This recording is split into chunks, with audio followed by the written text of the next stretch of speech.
It's a question whether the governor accused of the things we are accusing her and which will prove is the type of governor we want to see holding a public office within the meaning of Chapter 6 of our Constitution. It is not a legal matter, Mr. Speaker. And I'm lastly told, if this can be let to happen, then all I need to always avoid impeachment, which is actually what the governor tried to do at the High Court and the Court of Appeal, why she failed.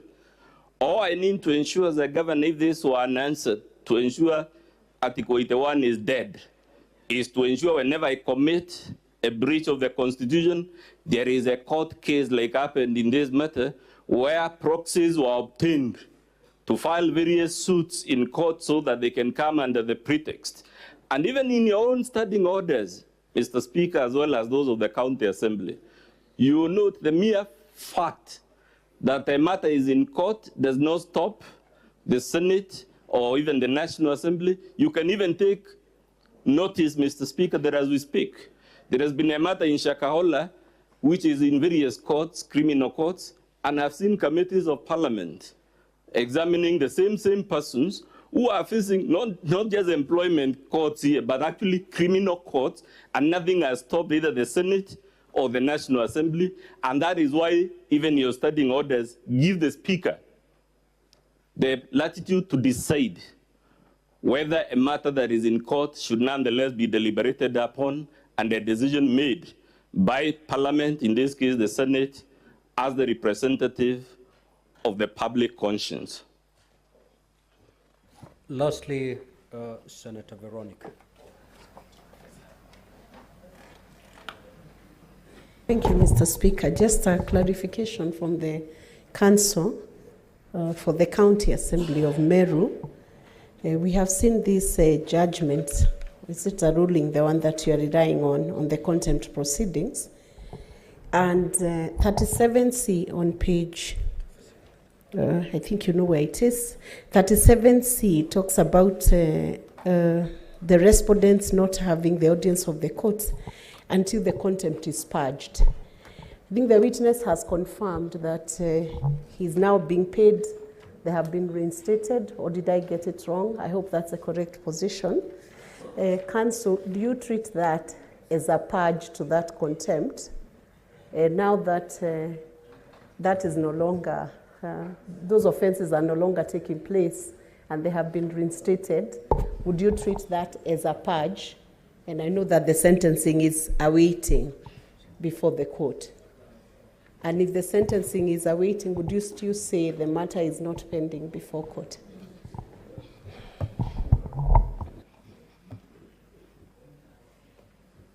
Mr. Speaker, them being denied audience is part of the standard rules that govern contempt of court.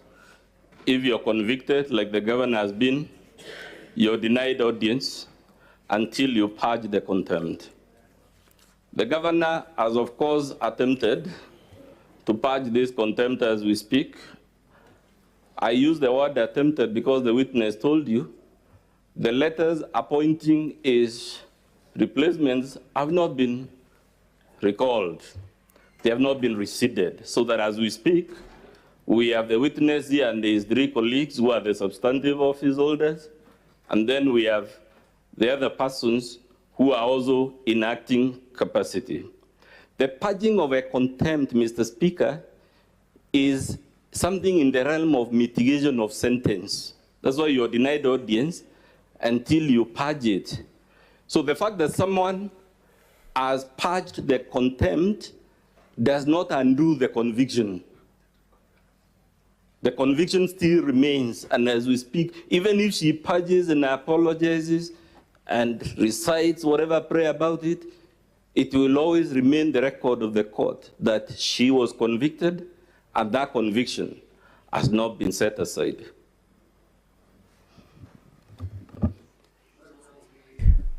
And this witness at that. Now, as we prepare to usher in the second witness, pursuant to Rules 23 of third schedule of the Standing Orders of the Senate, as a speaker, I do not have that latitude to ask for any clarification or ask questions. However, if the integrity of the institution of the Senate is at stake, then as a speaker, I need to guard it. Counsel for the County Assembly, your allegory, the Russian allegory, that when the man was asked to say something, he said Russia don't know how to do things, and that's why he was alive. That statement, in its ordinary meaning, could be understood, and indeed it was understood, and that's why Senator Mungatana rose to ask that question. It was understood to mean that the Senate did not do a good job in the first impeachment.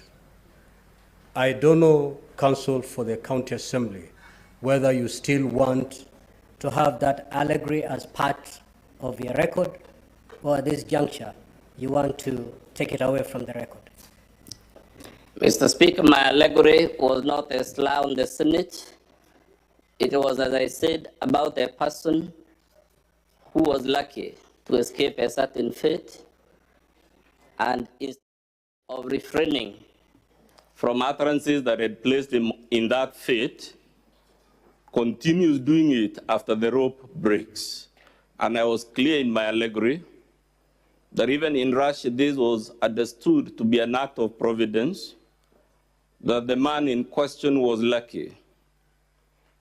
It is our submission that if the Governor Kawira was lucky to be acquitted of certain allegations, the least anyone would expect of her is to refrain from the behavior. So I didn't mean in any way to slur the Senate. In the event that I am misunderstood as criticizing the Senate's decision, then I offer an unqualified apology, and I'll be open to even the expansion of the relevant allegory. And since it seems to cause too many issues, I seem to have been misunderstood, Mr. Speaker, I beg that it be expunged. Kindly usher in the second witness.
Kindly proceed to swear in the witness. I, Evans Moira Caria, do solemnly affirm that the evidence that I shall give before the Senate in respect of the matters before the Senate shall be the truth, the whole truth, and nothing but the truth. Sir, please tell the Senate your full name and what you do for a living for purposes of your identity and the record. Thank you, Mr. Speaker, sir. My name is Evans Moira Caria. Currently the MCA for Mitungu Ward, that is in South Imenti South Sub-County in Meru County. Mr. Speaker, perhaps I could beg we be given a small table where I could place my battles because I will otherwise be constrained to keep picking things from the floor. Sergeant at Arms, kindly help counsel. Make him as comfortable as he can. Sir, as we wait for that table, can you confirm that you are the mover of the motion before the Senate? I confirm, Mr. Speaker, sir. Can you also confirm that you saw the affidavit? I confirm. On what page can we find your affidavit, sir?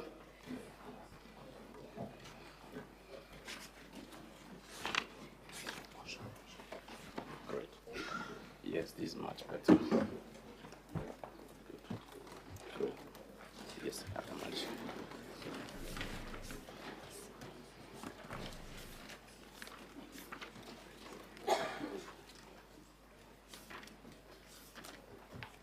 Let me take you, sir, to page 33 of volume 1. Yeah, the sworn affidavit is on page 33 of volume 1 to page 36 of volume 1. The signature at page 36 is your signature? Yes, I confirm. Now, let's go straight to the allegations that you have made in this impeachment motion. And I want us to begin at paragraph 10A of the impeachment motion. The impeachment motion, Mr. Speaker, is at volume 1. We are referring to paragraph 10A. In that paragraph, sir, you accuse the governor of irregularly withdrawing county funds through our relatives. Which relatives have you mentioned? I have mentioned the governor's sister, Rose Kenya Gwantai, and Kenneth Gwantai Murangeri, who is the brother, and also Nefat Kenywa, who is the brother-in-law, and Edwin Mutuma Murangeri, who is a nephew to the governor's spouse. Why do you say Nefat Kenya is the brother-in-law of the governor? Because it is in the public knowledge. We have seen pictures circulating of them displaying public affection, PDA. With who? With governor's sister, Miriam Gwantai. Miriam Gwantai. Have you placed any evidence before the Senate to support the allegation that these relatives of the governor were withdrawing funds from the county assembly regularly, or rather from the county government regularly? Yes, in volume 2, I've annexed all the evidence there. Which pages of volume 2?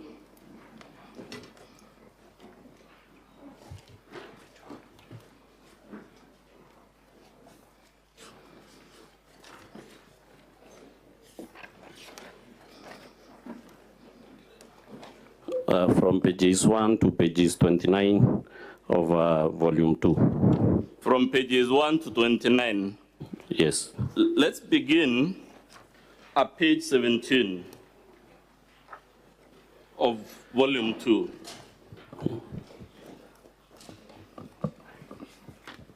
To the best of your knowledge, sir, are government agencies allowed to pay for goods not supplied? No, or services not rendered? No, it is against the PFM Act. To the best of your knowledge, are government entities allowed to make advance payments from public funds? It is not allowed. This document at page 17, what is it, sir? It is a IFMIS extract. It's an IFMIS extract. Yeah, for vote 3562, Meru, Office of the Governor. Payment details between 1st July 2022 and 7th July 2023. Does it have items on the third column described as prepayment? Yes, under the column sub-item description, we have several entries indicated as prepayment. Does it show again several prepayments in the next page? Yes, it does. Would I be right to say, sir, most of the payments there are actually prepayments? Most of them are around 171 entries are prepayments. Are there any payments on this document shown to any of these relatives of the governor? Yes, there are several prepayments made to the relatives of the governor. I'll show you a few for illustrative purposes. At page 20, somewhere just below the middle, is there? And around the middle, are there payments to Nefert Kenyu? Yes, we have one. There is. At page 21, do we have several payments payable to Rose Kinyagwante? Yes, for example, we have one under voucher number 66, 524 to pay to Rose Kinyagwante.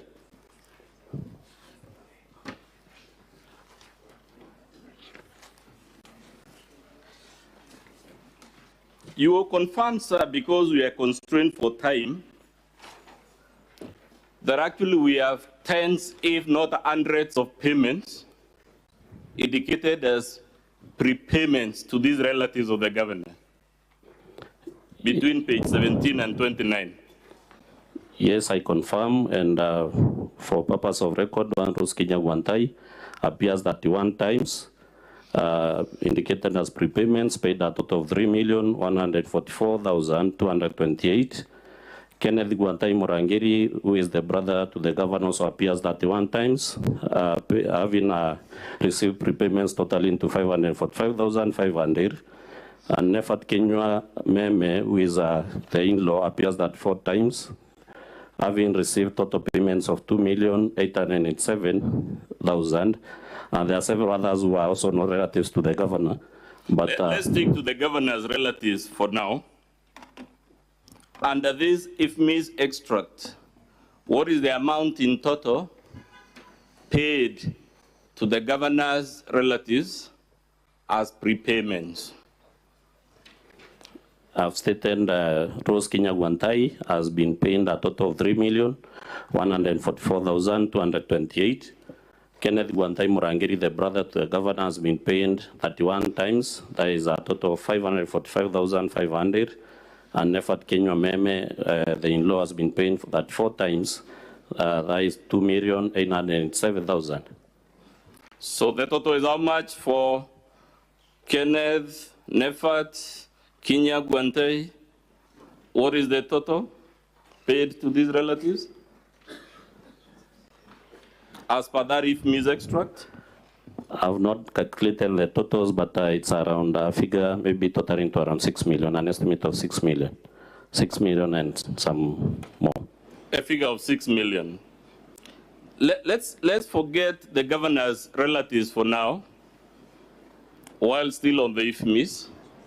Does it indicate prepayments to an officer called Kadhure Rukaria? Yes, it indicates. Are you able to point a page in which Kadhure Rukaria has been given an advance payment?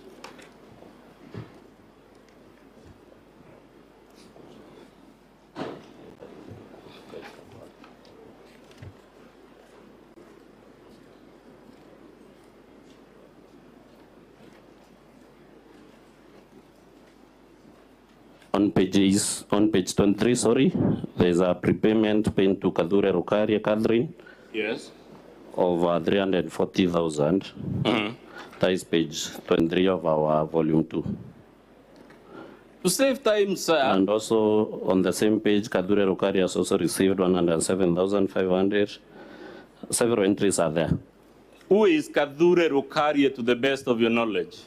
Kadhure Rukaria is the secretary to the chief of staff. Who is the governor's chief of staff? He is known as Njamba Mbidi. So this Kadhure, who is secretary to the governor's chief of staff, Is the office of the Chief of Staff an office in the Governor's office? Yes, it is an office established under the office of the Governor. Does Kadhure Rukaria work in the office of the Governor? Yes, I can confirm. According to this IFMIS printout, how much money has been irregularly paid to Kadhure Rukaria, who is a secretary to the secretary, or rather to the Governor's Chief of Staff, as prepayments? A total of 21,868,944. 21,868,944. Yes. Let's go to another officer, to be fair, not a relative of the governor, called Lydia Nkatha. Do you know this officer? Yes, I know her. Who is she, to the best of your knowledge? She works in the office of the Governor and is also, she's an administrator in the office of the Chief of Staff. Yes. And also allegations are there that she's the girlfriend to the Chief of Staff. Let's forget the allegations for now. Is she indicated on the IFMIS as also receiving advance payments? Yes, she has received a prepayment totaling to 3,606,400. Are you able to show us at least one or two so that you're not making a sweeping allegation that she has received payments? Are you able to point a page where she appears, this Lydia Nkatha, in a prepayment? Yes, page 27, she, voucher number 69901, she has received 500,000. Voucher number 59902, she received 340,000. Voucher number 69900, she received a That's enough, prepayment. sir, because there are several entries. We just need to confirm that when you say she has received payment, it's not just a blanket allegation. You said how much in total has she been paid irregularly? A total of 3,606,400 shillings. Let's go to another officer, Jane Karemi Kaidhia. Do you know this officer? Yes, I know her. Does she work in the governor's office? Yes, she does. In what capacity?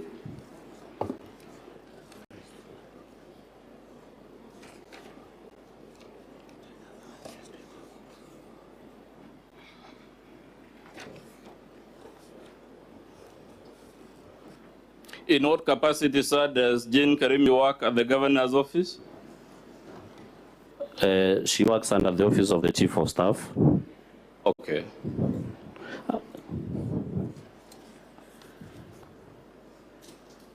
What is the relationship between the Chief of Staff and the governor in the county administration? The Chief of Staff is the AIE order for the office of the governor. Therefore, he authorizes all payments related to the office of the governor. As a matter of fact, a Chief of Staff is one of those political appointees governors are allowed the leeway to choose a person they can work with, right? Yes, it's true. Now, the persons we have so far mentioned, sir, Jane Karimi, Kaida, Rose Kinya, Kenneth Guantai, all these people working right in the governor's office. Yes, from the IFMIS, how much amount of money have they received as prepayments in total? In total, they have received prepayments amounting to 78,110,086 shillings.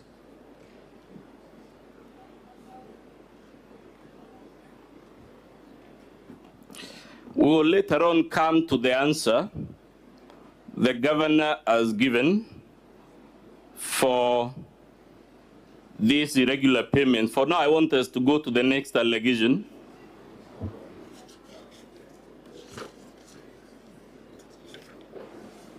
Which is the allegation at paragraph 10D. To the best of your knowledge, sir,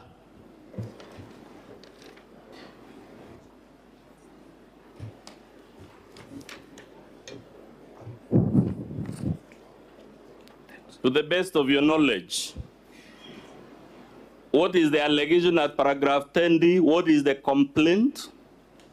NCO 10D. 10D. The diversion and misuse of county resources, including funds and motor vehicles to run the governor's private charity, Duke Okolea, despite a previous promise to the Senate in the previous impeachment proceeding to refrain conflicting official county operations and Okolea operations. To the best of your knowledge, was the question of the relationship between Okolea and the official functions of the governor an issue in the previous impeachment? Yes, it was. Was there an issue as to whether in the previous impeachment, whether the governor should commingle or conflate or mix our official functions with those of Okolea? Sorry, come again. Was there an issue as to whether the governor could properly mix our official duties with those of the private charity she runs? Yes, it was an issue.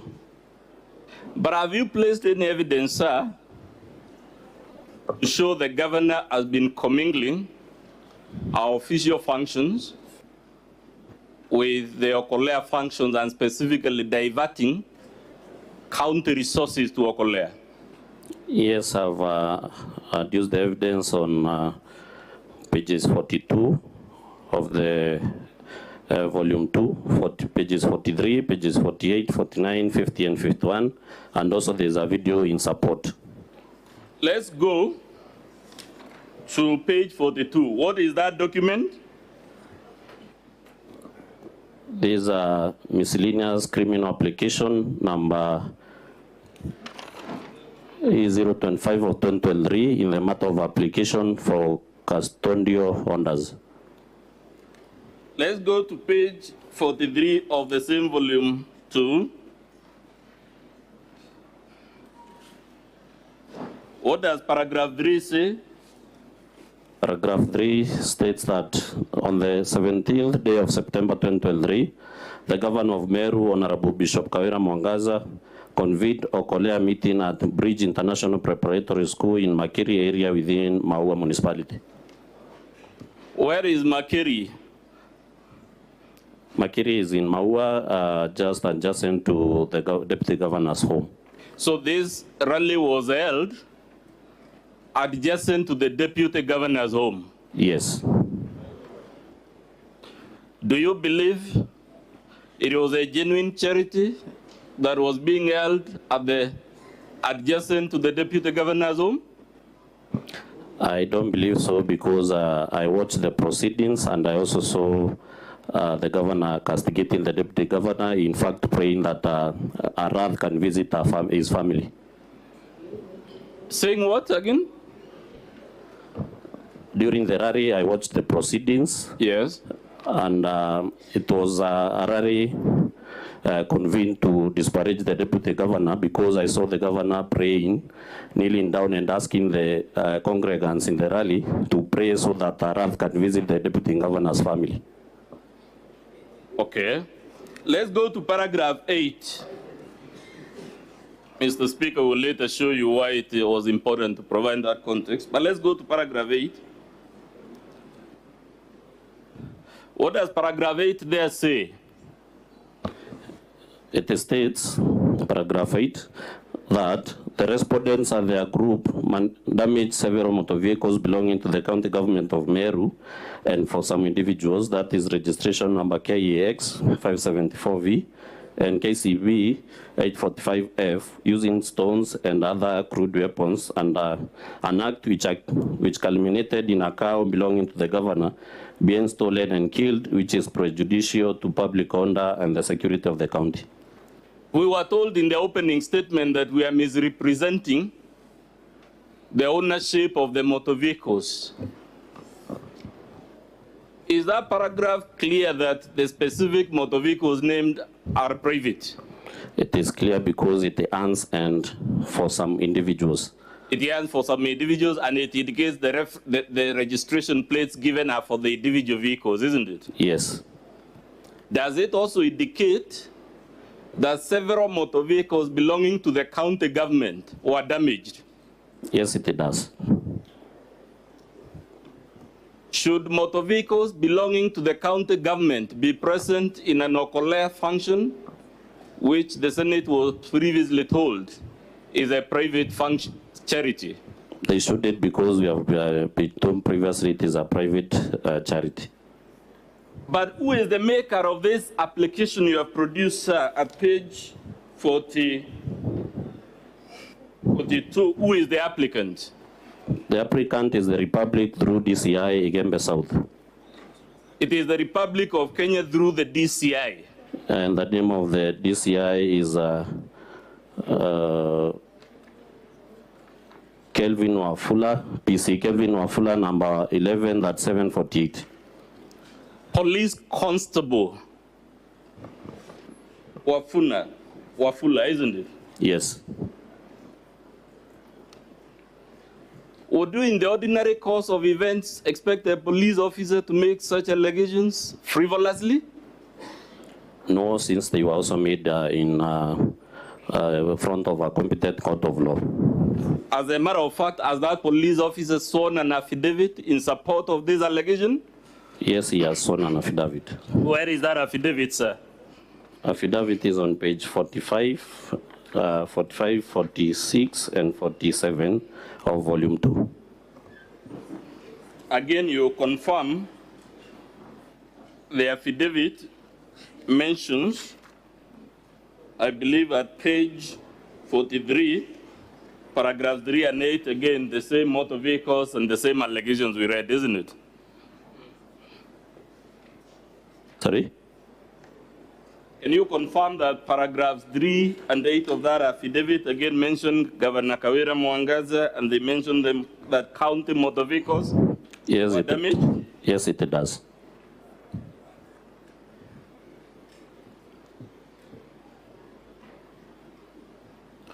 What evidence have you placed before the Senate to show that county officials were involved in this Okolea rally and in the mayhem that ensued? I have placed before the Senate a charge sheet, 2 charge sheets, and also the pay slips for the persons who are charged to make sure that they are county employees.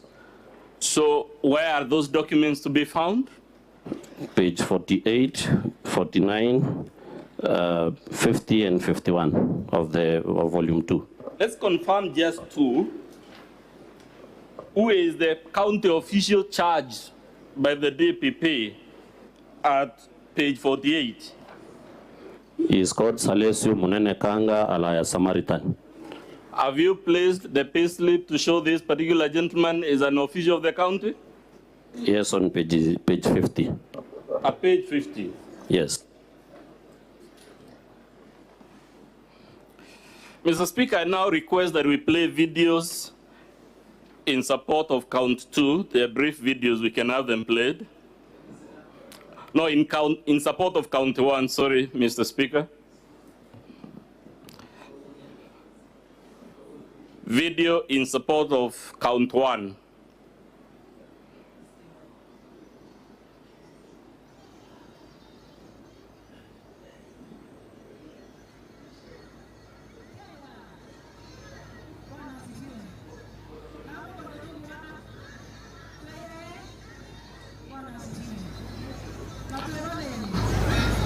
I don't know whether we're having technical challenges. They should be having sound, Mr. Speaker.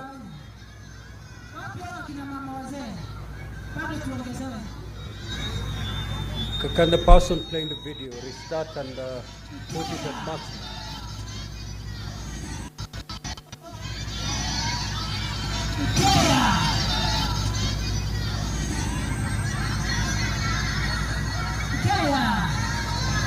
Bwana asifiwe. Kama kwenda tu Bwana. Bwana asifiwe. Na tuone. Tutaonelea nikiangalia tunaigwa. Ile watasahau. Wapi hao kina mama wazee? Bado tuongezewe. Pastors wakuje hapa kwanza tuombe. Nitoe kama ng'ombe ngine kwa eteka ajili ya kiapo wako watu kwa tetea.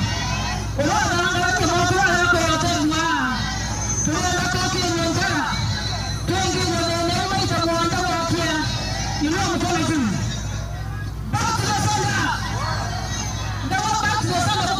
the center.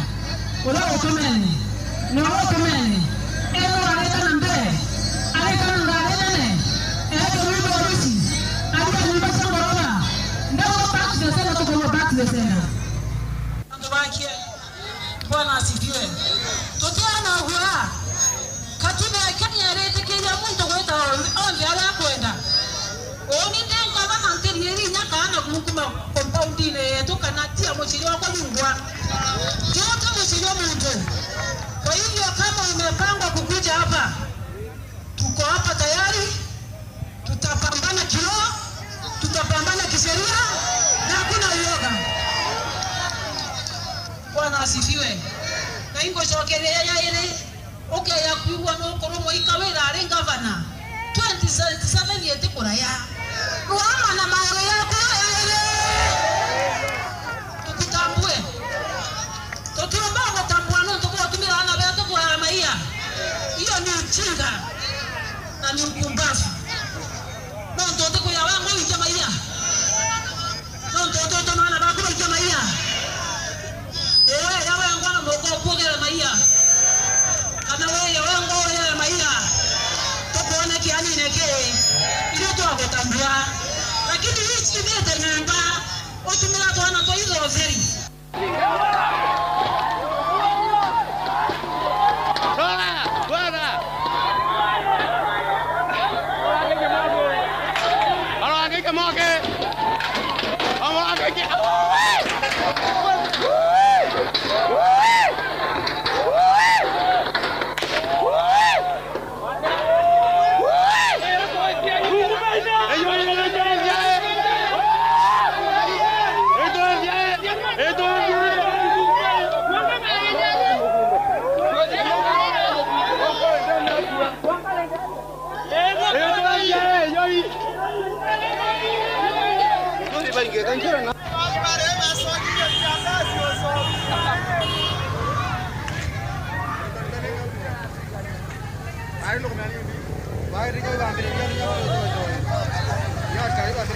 In the interest of time, perhaps, Mr. Speaker, we could move to the next video if he hasn't moved.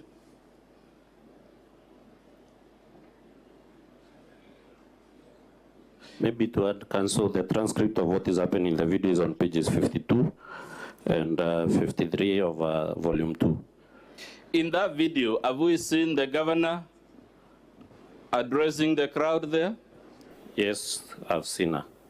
Was the crowd initially peaceful as the governor addressed it?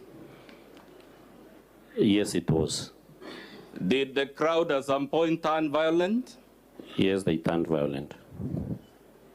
Would you attribute the violence we have seen with the utterances that the governor made? It can be attributed to the utterances of the governor. Why? Because she castigated the deputy governor and the people there. It's around the deputy governor's home, therefore the crowd turned violent after the deputy governor was attacked by the governor. Mr. Mawira, politicians attack each other all the time. Perhaps we can't read much into that. But do you consider it normal, even within the rules of politics, for a governor to take a vilification rally right to the home, adjacent to the home of our deputy? It's not normal, and to hand, this was after the deputy governor and come out and saying that he was mistreated, and therefore the governor had taken the rally near his home so that he can castigate him more. Therefore the crowd, that's why they turned violent and protested against the mistreatment of the deputy governor, because it was the last stroke that broke the camel's neck, if I can say.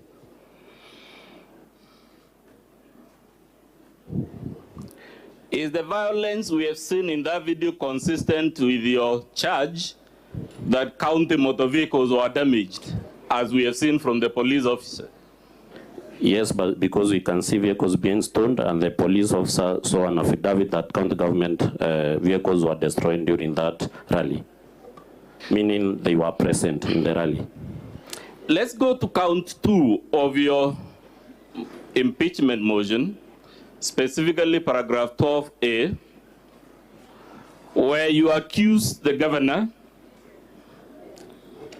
of misrepresenting as relatives as a technical team for purposes of benchmarking cancer treatment equipment. Have you provided any evidence, sir, to show that the governor misrepresented our relatives as technical people for purposes of cancer management? Yes, I presented evidence in volume 2, pages 58, page 60, page 68, 76, 77, and 86. And also there are 2 videos to support the allegation. To the best of your knowledge, sir, is there a county in the Republic of Kenya with an incidence of cancer comparable to Meru? None, because even studies have shown that Meru has the highest incidences of cancer in the Republic of Kenya. To the best of your knowledge, sir, is there any other place in the world with the higher incidence of cancer per square kilometer than Meru County? From studies also, Meru has been stated to have the highest incidences of Kenya per square kilometer in the world. So I would not be wrong to say Meru is sort of like the world headquarters, for lack of better language, when it comes to this very debilitating disease. That is true how you have described it. Would one expect a governor given the opportunity to deal with the disease affecting our county more than any other place in the world to send the qualified people for purposes of that cancer management equipment and setting up the cancer treatment center? It will be unexpected. Would you expect a governor to see this invitation to China in a county that has the leading incidence per square kilometer in the world on cancer, to see it as an opportunity for our relatives to go on safari? It will be unexpected. Would that be a governor who behaved like that? Would they be in gross violation of the Constitution? Definitely, he or she will be in gross violation of the Constitution. Would they be in breach of their oath of office? Of course, yes. Let's go to that page 58 that you mentioned.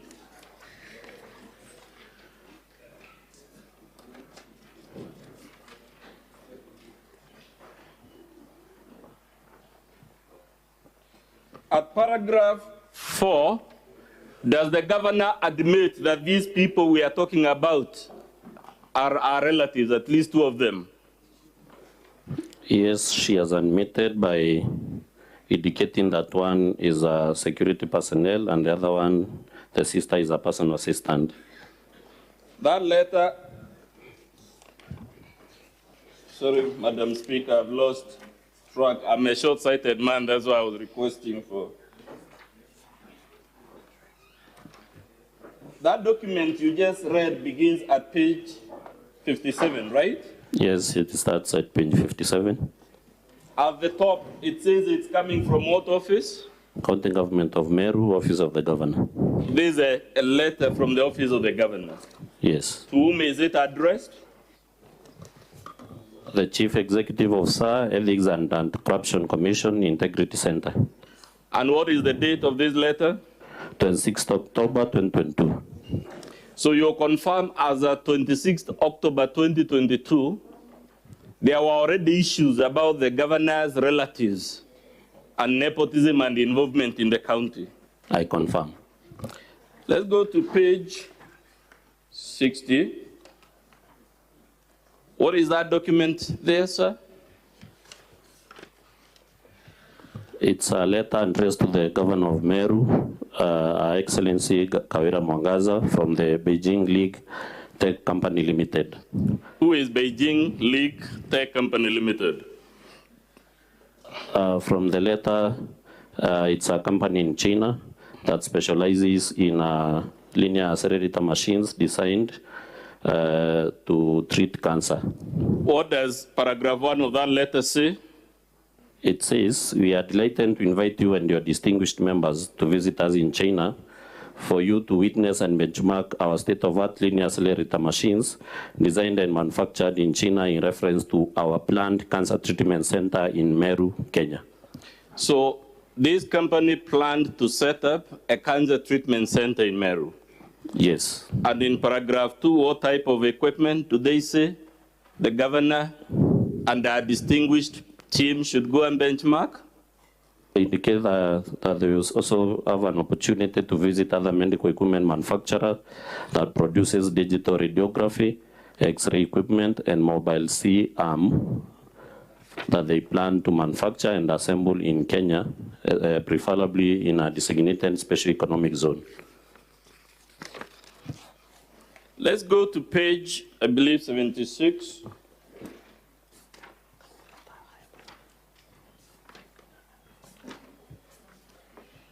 What is that document, sir?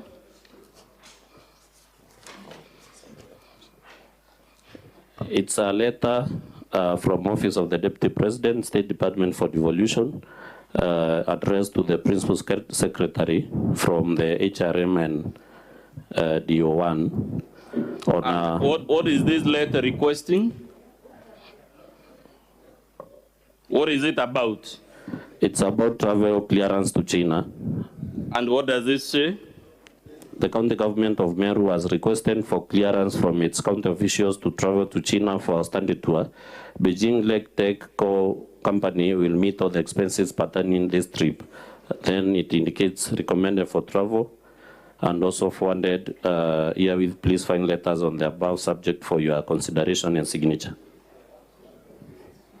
The letter at page 77, what is it? Where does it emanate from? It's a letter from the Office of the County Secretary and Head of Public Service. Addressed to who? To the Principal Secretary, State Department of Devolution. And who are the persons indicated as the ones to make this travel to benchmark the cancer equipment? They are indicated as Dr. George Mungania, who is the CCM Health, Ms. Miriam K. Gwantai, who is the PA to the Governor, Mr. Nefat Kenya Meme, who is the Director External Leakages, and Mr. Murangiri Kenneth, indicated as works under the Department of Administration. To the best of your knowledge, is Dr. George Mungani an oncologist? No, he is a pharmacist. To the best of your knowledge, were there people in the county better qualified than this person to go on this trip dealing with the problem threatening the existence of Meru County? Yes, because the county government of Meru has employed oncologists and also radiographers. Let's go to the next person, sorry. Miriam K. Gwantai. To the best of your knowledge, does this person hold any medical qualifications? None whatsoever. Certificate level, any? None whatsoever. Diploma level? None. Degree level? None. Any other level? None that is known. Let's go to Nefat Kenya Meme. What are his qualifications? When he was employed as a pharmaceutical technologist. To the best of your knowledge, is this a person who would have any knowledge relevant to management of cancer? None. This is the same gentleman we saw receiving money regularly? Yes. And it's the same gentleman you claim is a brother-in-law to the governor? Yes. Let's go to Murangiri Kenneth. Does he hold any training qualifications, even informal, on the management of cancer? None whatsoever.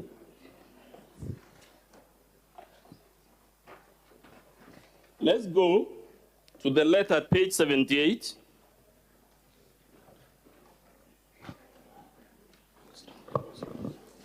Please read, confirm to us.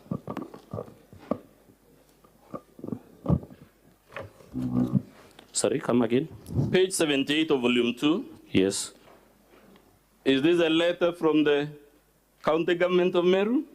Yes, from the Office of the Consecretary and Head of Public Service. Addressed to who? The Principal Secretary, State Department of Devolution. Can you read the first paragraph? Following the invitation of the Governor of Meru County by Beijing League Tech Company Limited of Beijing City, the following technical team is hereby released from 7th June to 17th June 2023 to prepare and guide on the following. We can skip and go towards the bottom. What does it say? There is a paragraph just before the names, the line just before the name. What does it say? The technical team is as follows, and 4 participants are listed. These are Dr. the governor's sister, Yes. brother-in-law, Yes. and nephew to the husband. Yes, and the brother to the governor. It is clear in that letter the officers are described as a technical team. It's clearly stated. To the best of your knowledge, would these people with the qualifications you just told us, even using the most elastic sense of the phrase, be a technical team for purposes of cancer management? They can't be. They can't be. Mr. Speaker, I beg we play the videos 2A and 2B in support of count 2.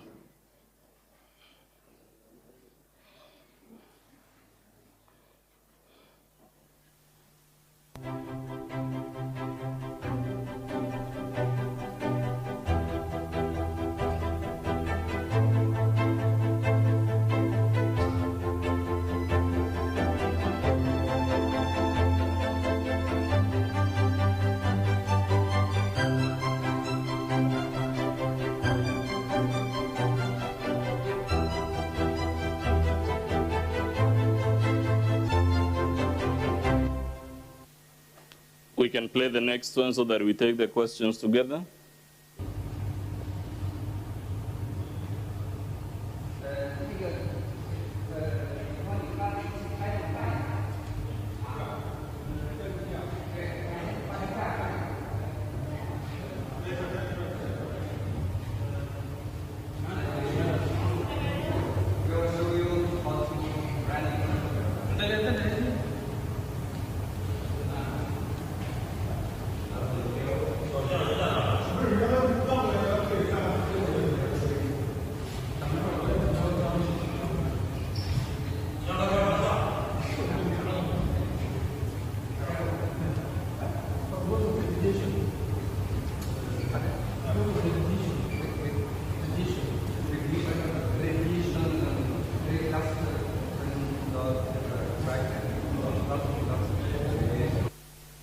Sir, did you see the governor's relatives that you have mentioned in those 2 videos?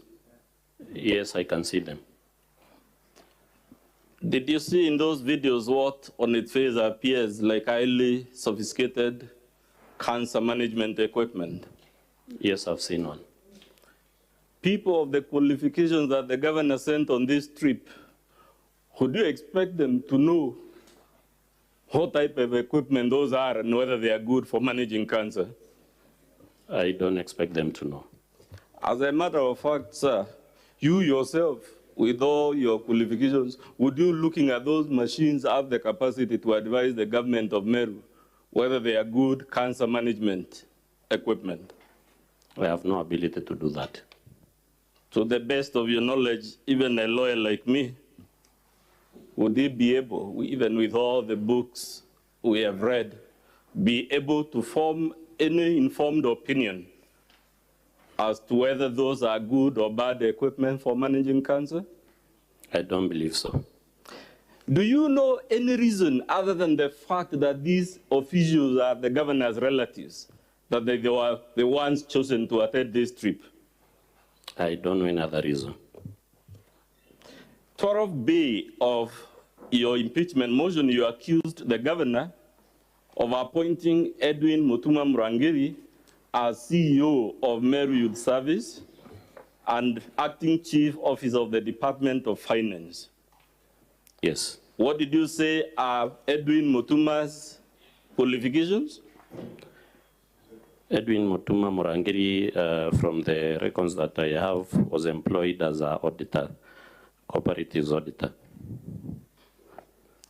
Would such a person be qualified under the laws and policy documents of the Meru County government to be appointed as an acting chief officer? According to the law, he doesn't meet the qualifications. Why doesn't he meet the qualifications? He was never employed or vetted and approved by the county assembly as the chief officer. Therefore, he cannot act in the capacity of a chief officer. Does he have the qualification to be CEO of Meru Youth Service? He doesn't have because he was not employed by the board. Okay. But where is your evidence, sir, that this person was appointed to these offices? And I keep asking you, where is the evidence? Because we were told evidence is not counted. It is weighed. We will weigh it at the end. The evidence is on pages 92. Page 92? Of volume 2, 386 to 389. Go to page 92. Please confirm that that is an instrument from the office of the governor. Or does it read at the top? Where does this document say it emanates? Office of the governor. Does it emanate from the office of the county secretary so that we'll be told it wasn't me? No, but the county secretary has signed on behalf of the Excellency the governor. Item number 2, Edwin Mutuma Murangiri. What is the nature of the appointment? He has been moved from Meru Youth Service to Department of Finance Economic Planning to perform the functions of Chief Officer Finance, awaiting a substantive Chief Officer. What happened to the substantive Chief Officer so that Murangiri, who is a relative of the governor, will be appointed to act? He was arbitrarily moved after the infamous extracts that we are using to charge the governor leaked to the public. So after the infamous extract we are relying upon, leaked is when he was sacked? He was moved to another department. Oh, he was moved to another department? Yes.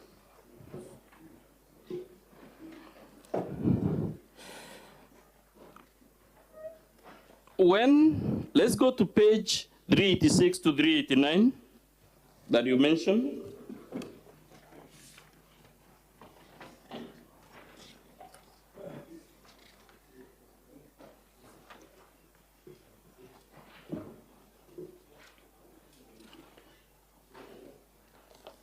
What is that document, sir? It's a memo, an internal memo from the Secretary, County Public Service Board, to Her Excellency the Governor, Meru County.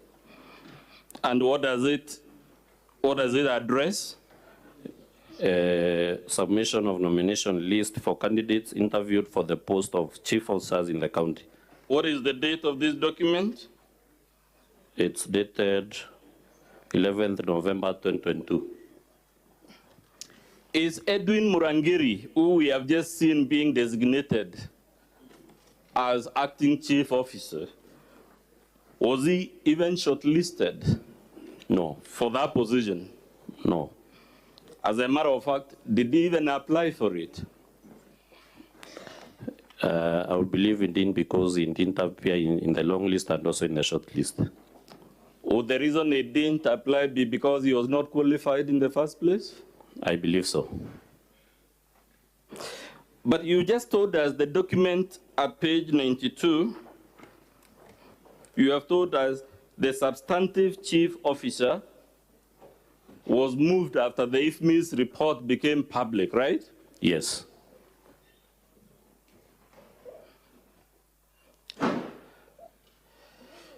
Before this matter was escalated to impeachment, did the Assembly give the governor an opportunity to explain the payments to these people? Yes, they were given an opportunity. Did she submit those documents to the County Assembly? Let's go to page 31 and 30.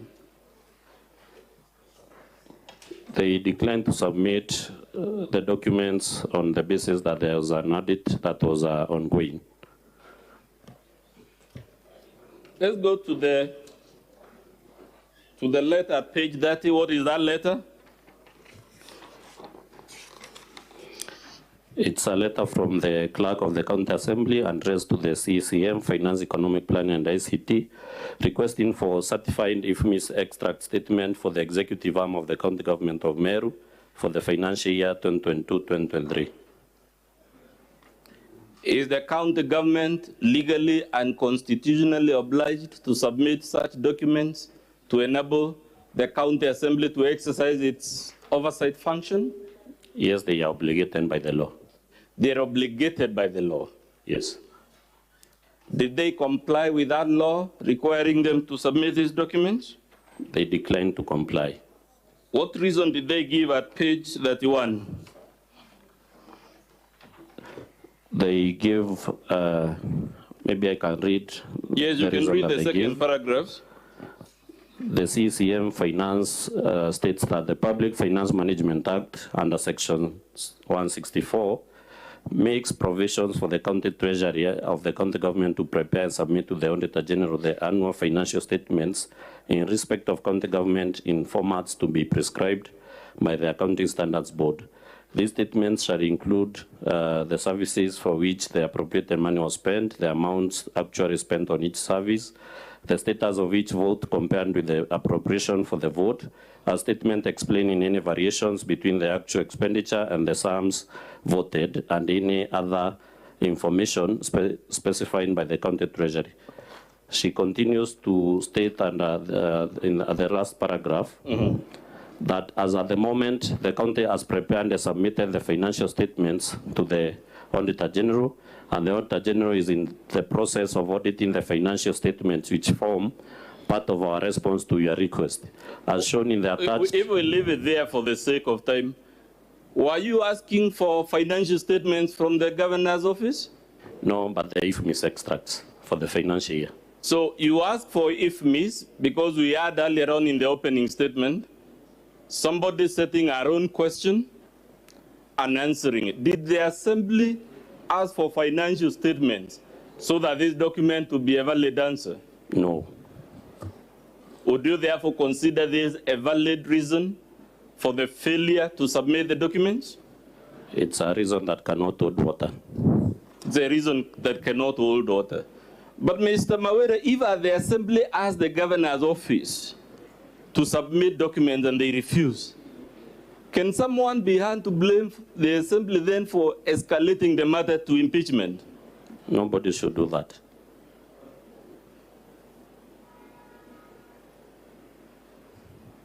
Let's go to count number 3 about the DG.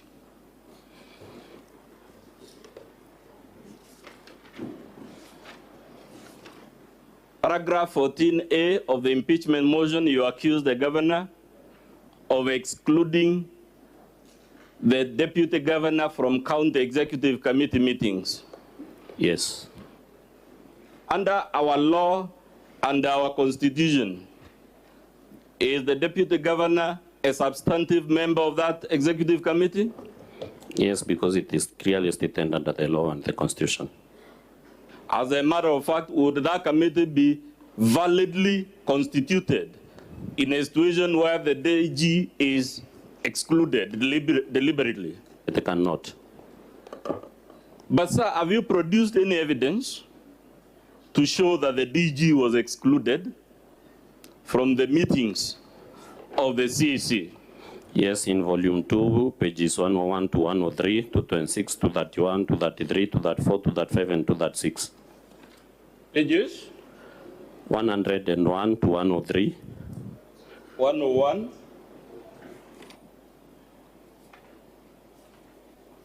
To 103. Let's go to the document at page 101. What type of document is that? This is a record of the County Assembly of Meru, record of evidence taken before the Committee on Justice, Legal Affairs and Cohesion at the County Assembly of Meru Chambers. Was this evidence given on oath? Yes, it was. As a matter of fact, on page 101, it indicates the oath was administered to the witness. Yes, it indicates. And who was the witness that was appearing before the county assembly? The deputy governor. The deputy governor. Yes. What are the complaints the deputy governor told the county assembly? At page 102. The deputy governor complained of lack of facilitation. Yes. For his office. Yes. He also complained of failure to be invited to the Meru County Executive Committee cabinet meetings or any other official functions. When does he say he was last invited? At the bottom of page 102. The last invite was on 29th May 2023.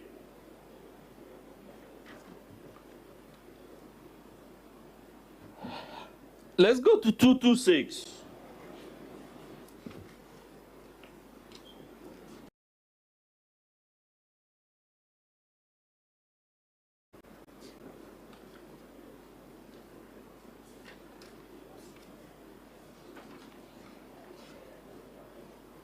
What is that document, sir? It's a letter from the deputy governor to the county secretary inquiring if there was any cabinet meeting that has been held, because the last one you attended was on 29th May 2023 when he was invited through our WhatsApp page. On top, is that document received by the relevant officer? It was received by the office of the county secretary at the end of public service on 25th August 2023. To the best of your knowledge, did the DG receive any response to this request? None whatsoever. Let's go to 231.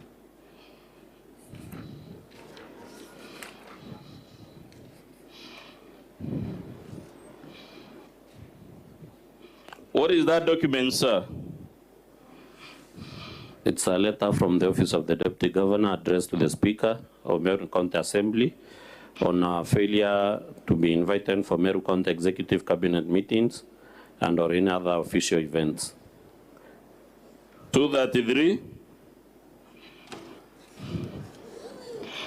A letter from the office of the deputy governor addressed to His Excellency Rigathi Gachagua, the Deputy President of the Republic of Kenya, requesting for reconciliation. The one at 234.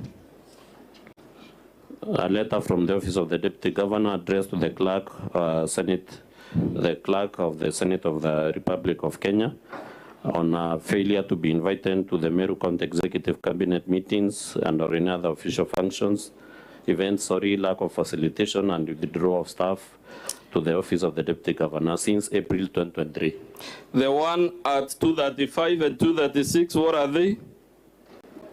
Letters from the office of the Deputy Governor addressed to the Chairperson, Council of Governors, request for reconciliation.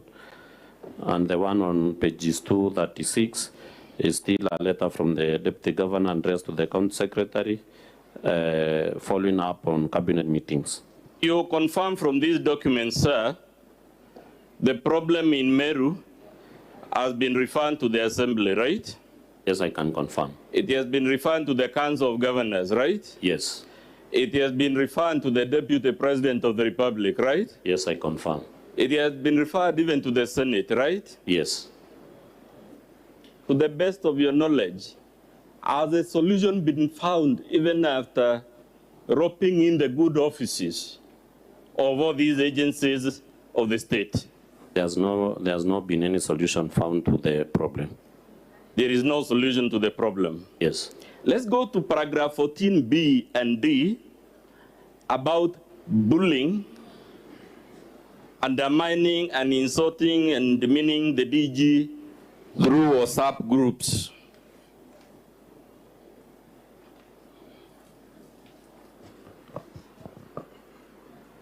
At this point, Mr. Speaker, I would request we play a video by the governor in which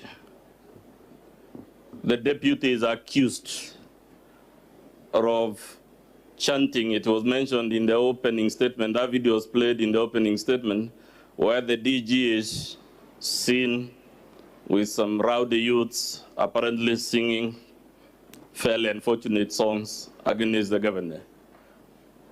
Perhaps Mr. Mutuma can tell us the number of the video so that we move quickly.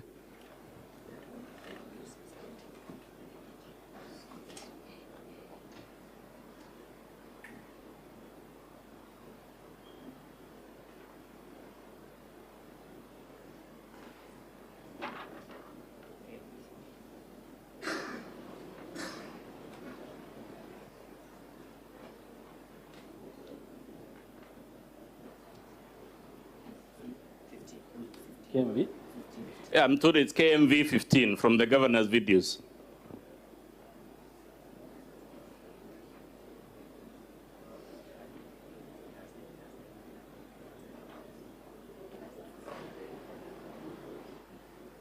KMV 15.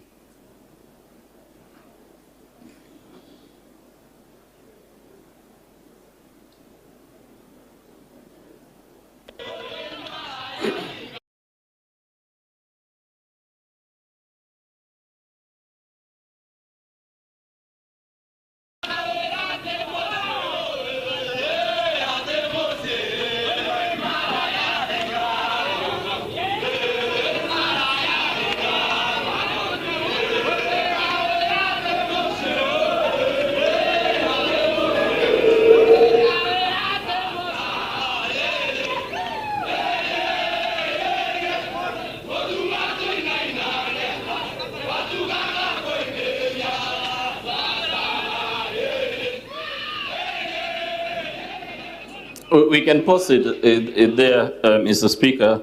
Bwana Mawira, to the best of your knowledge,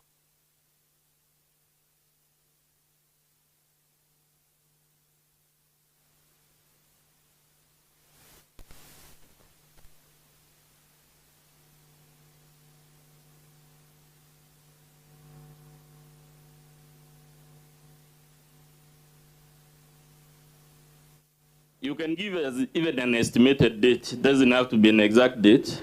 On or about on 20th of September. That's roughly 1 month ago, isn't it? Yes. The governor's defense to the count 14B and D and C is that this procession is the one that triggered the nasty WhatsApp groups messages that we're about to go through. Is that correct? No, that is a misrepresentation of the sequence of events. It's a misrepresentation of the sequence of events. Yes. Let's interrogate that claim that it's a misrepresentation of the sequence of events by opening page 162 of volume 2.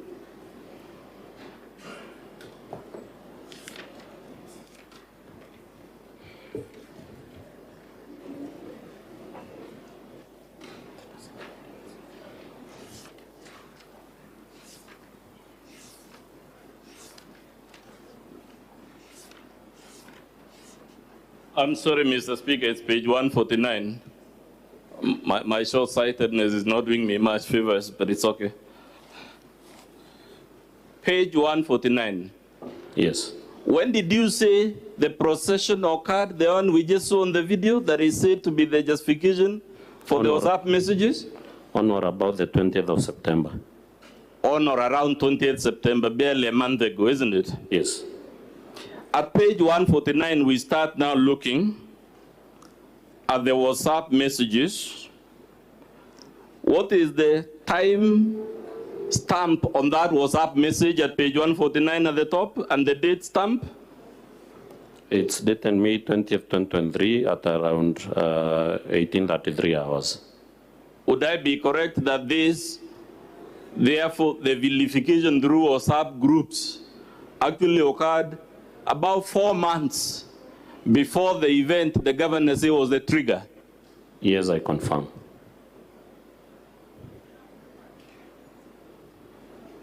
The governor, in her defense, confirms this was SAP group as members who include county officials, correct? Yes, she confirms. She also confirms it has members of the public. Yes. She also confirms it has CECs. Yes. And other county officials, isn't it? Yes, she does. Would that diverse composition of this group require an element of discretion and discernment from a responsible governor before posting nasty messages about our deputy there? It requires. If the governor is posting nasty messages about the deputy governor in a platform that, by our own word, includes both county officials and members of the public, would that trigger violence of the type we saw at Mercury? It clearly can. Let's examine the messages themselves. At page 149 where we are, it shows, it reads, Nchamba Bidhi removed you. Who was removed? The deputy governor. Is Nchamba Bidhi a junior officer or a superior of the deputy governor? A junior officer to the deputy governor. Would you expect a junior officer in the ordinary course of events to have the temerity to remove the deputy governor from a WhatsApp group? No, unless maybe instructed by higher powers or maybe someone who is more senior than the deputy governor.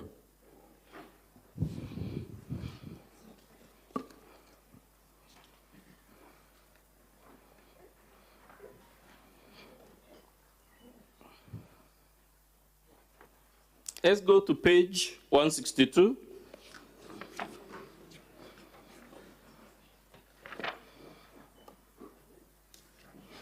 Before we go to 152, let's go to 155. Or rather, before we go to 162, let's go to 155. At the bottom,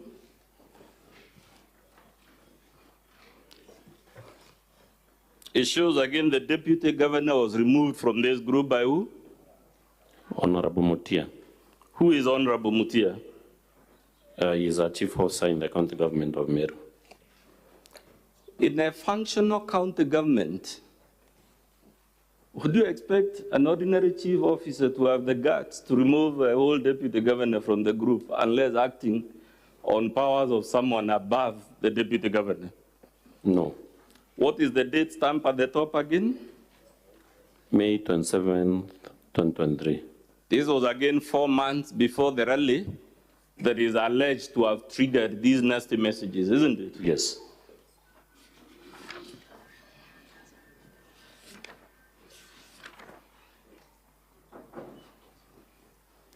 Let's go to 158.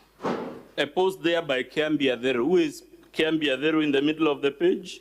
The county secretary to the county government of Meru. After the DG is removed, some sort of gossip begins between the governor and the county officials and the members of the public. And what does Kiambi Adheru tell the people in the group about this nasty gossip of the deputy governor? He states that confidence is of essence here. There will be no point for us to converse here then in among us, send screenshots to our enemies. It will be too unethical. Who is Kiambi Adheru saying the screenshots should not be sent to so that they can insult and gossip and chit-chat about the deputy governor freely? The deputy governor. At the top of that page, there is a post by the governor, right? Yes. What is she saying? I've fought many and serious battles. Hiyo yao ni manyunyu. Nitawagaragaza kama kawaida. So here is the governor announcing she will fight the DG and his people.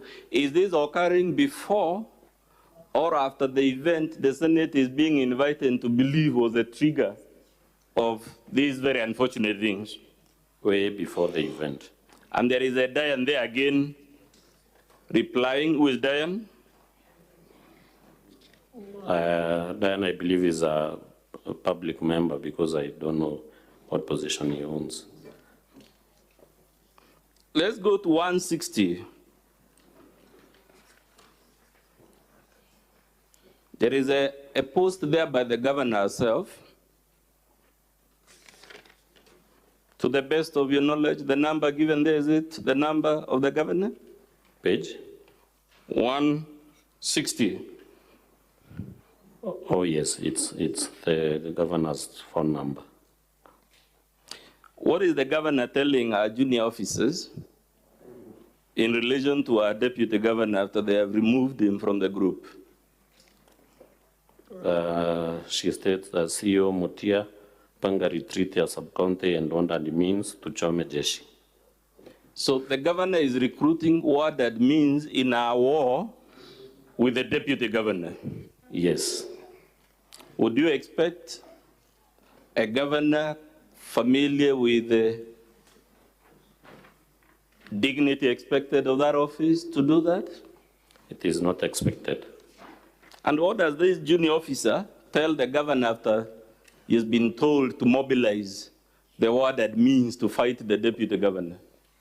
He states that I'm almost finalizing the plans, Excellency, Jeshi Ikochonjo.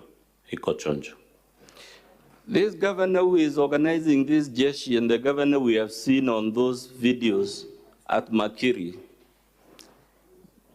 did she appear to you like someone who is a humble, vulnerable victim? Some good, polite lady who is being harassed for no good cause. Is that the demeanor we saw on those videos? I don't think so. The deportment that we can design from these messages so far, is it the deportment of a dignified governor who is a victim of some political witch hunt?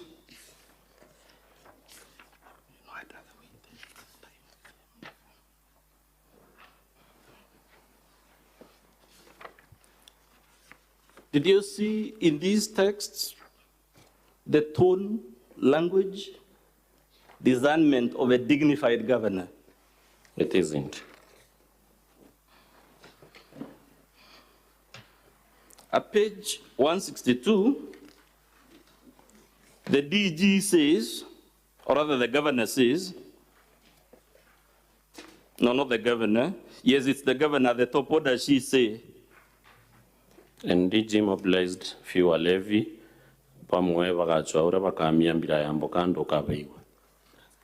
Please tell the Senate this is a message the governor has sent to a WhatsApp group that has junior officers, members of the public, about our own deputy governor. Can you please tell the Senate the translation of what she's saying? The translation is on page 446 of volume 2, and maybe I can read the translation. Chief of Samutia writes, "People are with us, and I am so encouraged. Today, they used police to intimidate our Jeshi. Their darkness won't and can't overcome our light." The governor responds, and DG mobilized fewer levy, which translates to, the deputy governor mobilized a few drunkards. Some people will have to find ways of defecating an avocado seed. You'll hear them.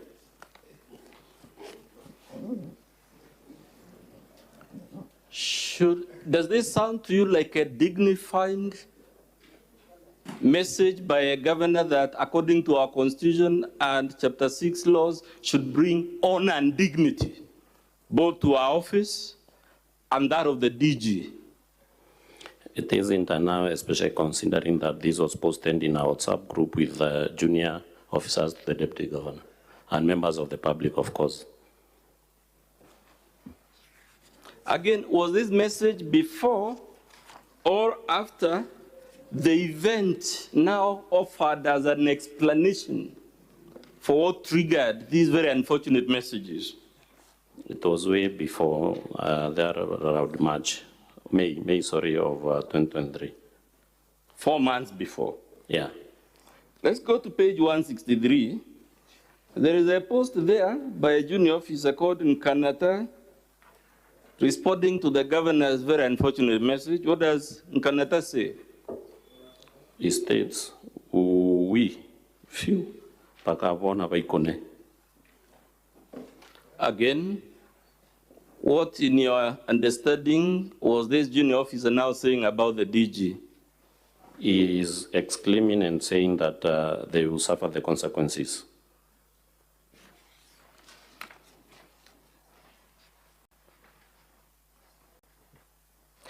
Let us go to Kabati, Kaende, at page 165.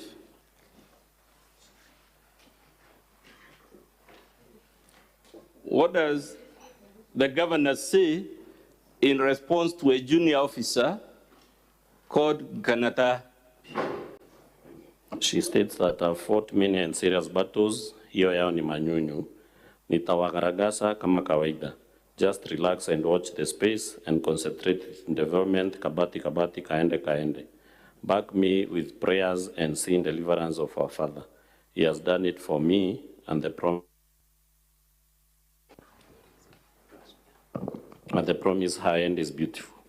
The governor in her defense says, quote unquote, she is the foremost peacemaker in Meru. Is this message consistent with the person who is the foremost peacemaker in Meru? The tone and the language used doesn't depict someone who is a peacemaker. Indeed, is any of the messages we have so far seen consistent with the governor who, in our own words, quote unquote, is the foremost peacemaker in Meru County? They don't.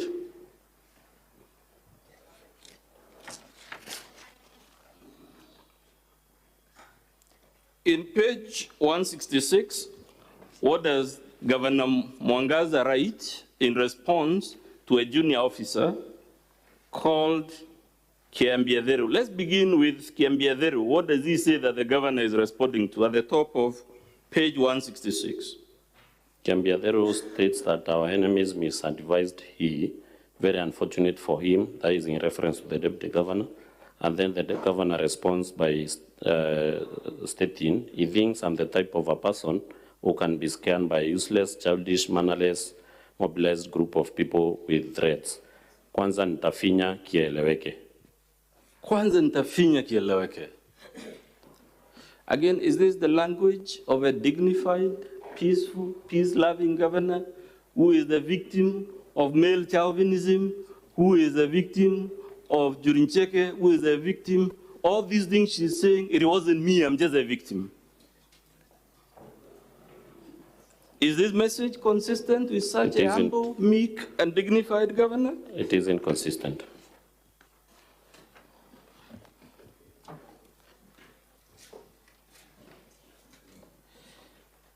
Let's go to page 167. What does the governor say, and what does our county secretary, junior officer, Dr. Kiambiatheru say? What does the governor say that Kiambi is responding to? The governor states that they want him to recover what? Ntochio invested heavily, kuweka jina kwa ballot paper. And what does Kiambiatheru? The message that Kiambiatheru is responding to is clearly captured in page 170. Let's go to 170 where it is, okay. From the governor, which states they want him to recover. First of all, the governor is responding to CCM Finance, one stated that very true, they are using him and when done, they will dump him. Very unfortunate. Then the governor states they want him to recover what? Tochio invested heavily. Kuweka jina kwa ballot paper is investment with CEC Finance Shwari. And gratefulness is a curse. Results coming up soon. And then Ntochio is the former deputy governor. And then the County Secretary responds on page 167 by saying, I am a witness. He contributed nothing to the campaigns, zero. Would you consider it in order for the governor to be telling civil servants and junior officers that our deputy contributed nothing, even if we were to assume it is true, for argument's sake, would that be a proper message to be sent to by a governor to a forum like this? It's not in order. Is this consistent with our chapter 6? Is this the type of messages governors should be acquitted by the Senate so that they can continue sending them? It isn't consistent with chapter 6 of the Constitution. Let's go to page 174.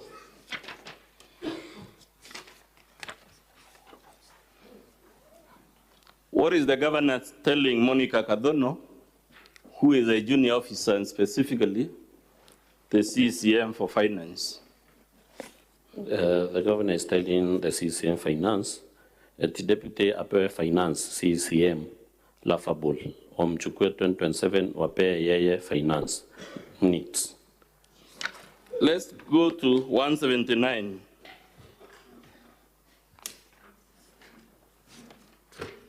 Let's go to 176 first. There is a post there by the governor. Can you read it to the Senate?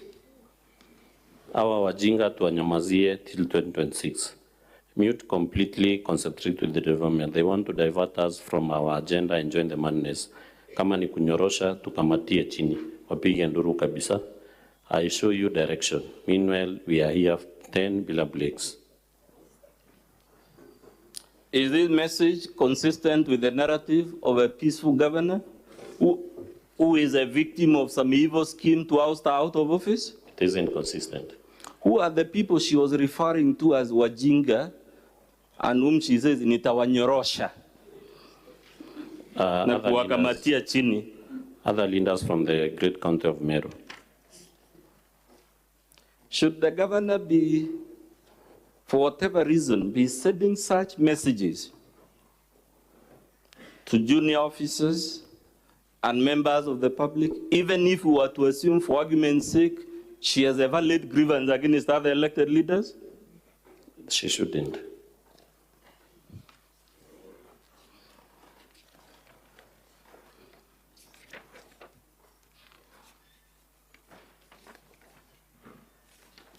Let's go to 179. What is the governor saying at the top there? She states, I love this, mwanaume ni kazi, si kujivutavuta na kupigania tusimu tofitina. Kazi yonge mtakacha mvunguni. She leaves it at that. Then she continues to state, the Bible says, lazy people should not eat and should be denied all benefits similar to eating. Ukisikia mtu analialia ni mzembe, wachana naye akufe. Who are the people the governor is calling lazy and who should not eat in the context of this message? It is in reference to the deputy governor. It is in the reference. Now, again, Mr. Mawira, let's assume for argument's sake, because human beings disagree all the time, let's assume the governor has a genuine grievance against our deputy. Should she be sending this type of message in this type of group? It is not expected of a person of the stature of a governor. What does Barrio Nation say in response to the governor? He says, extremely true, Your Excellency. Let's go to page 180.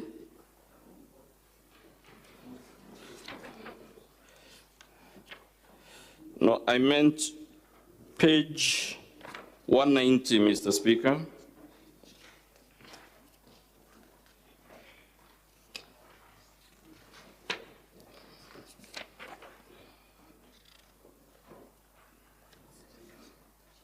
What is the governor saying at page 190?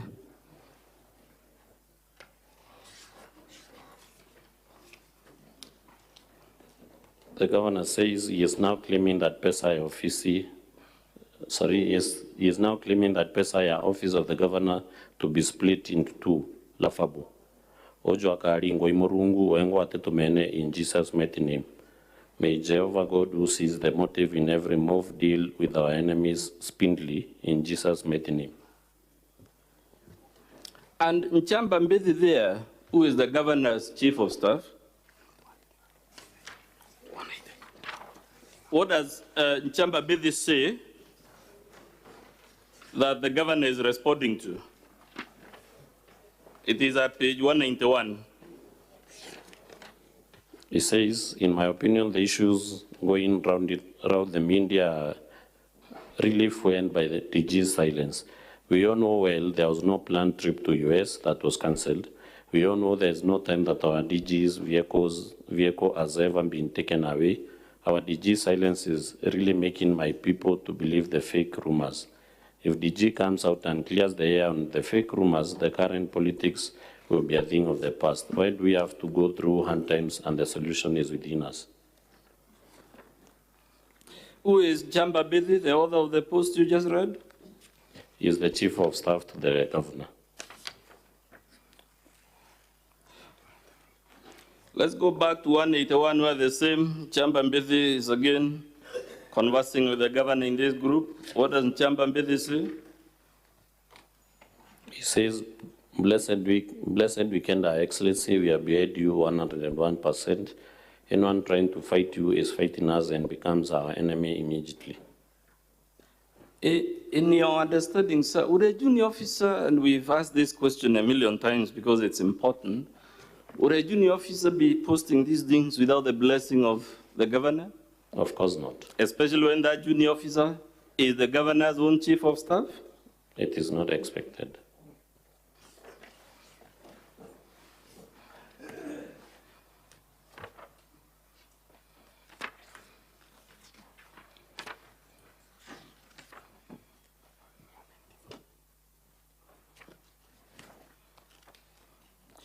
So, Bwana Mawira, let's go to 194.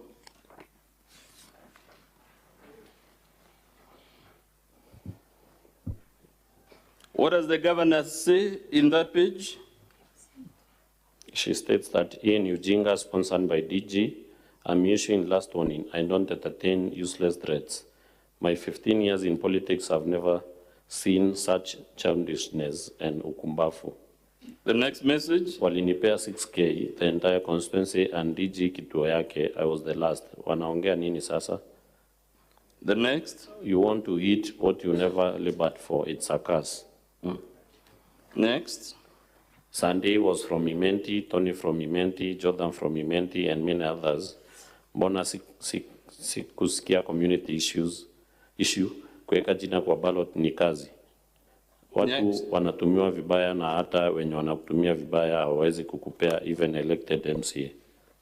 We could go on and on, Mawira. I think the point is made. Mr. Speaker, I request we play a video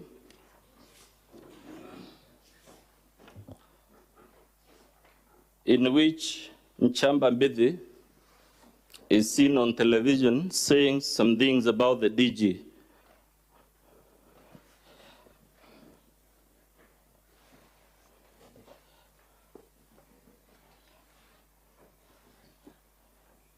I believe it is video number 3A in support of count 3.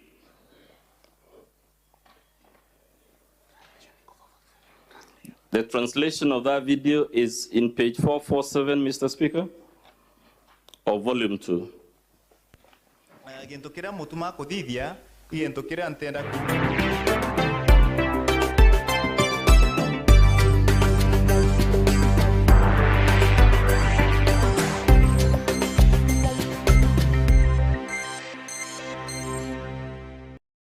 It has been said that health is wealth, and indeed, governments, institutions, you, me, and everyone else is talking about health, because health is the concern of each and every one of us.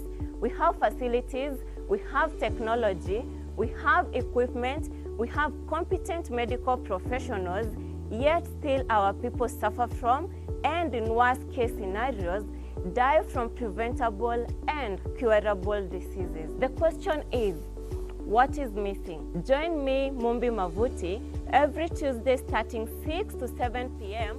on Medicamp Health Show here at GTN TV as we unravel this mystery. Remember, there isn't a magic bullet for health. You have to live healthy to be healthy.